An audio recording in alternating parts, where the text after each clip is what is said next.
So the way this little groove came together, I started it in Garageband, and through a few different drum beats and electric guitar together, and it sounded pretty good. And I was wondering how can I put this out into the 404 live sampler so I can take it out on the road to a live show, just experimenting with it. Obviously you want to do this with your original material rather than a GarageBand loop, but you might as well.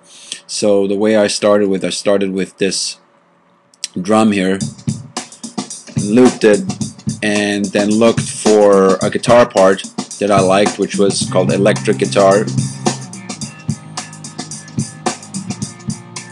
So you hear that, and then wow, and then I kind of figured out the chords, which are very easy, and you'll be able to do that without exactly following the syncopation in the rhythm. I just wanted to see how it sounded, and it didn't sound too bad. You can't always tell with the bass, especially if it's buried in the mix. So normally you would want to record this with your own bass. It'll sound much better. Then I added a conga, so all those together make this beat. Here comes the bass, really great bass. So, alright, okay, so that's basically it. Now what you do then, in order to get it to the SP-404 or any other sampler, what you do, you loop this here, and then you mute all the other tracks, and you would only export.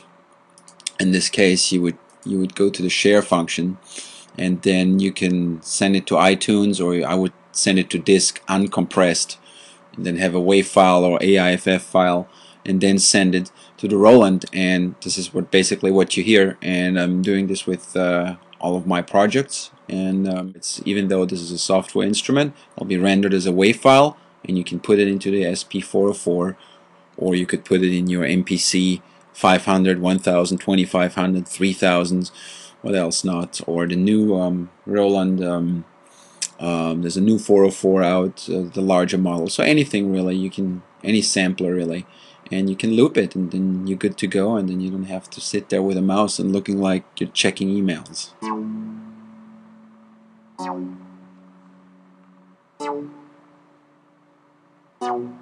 Great, exciting. All right.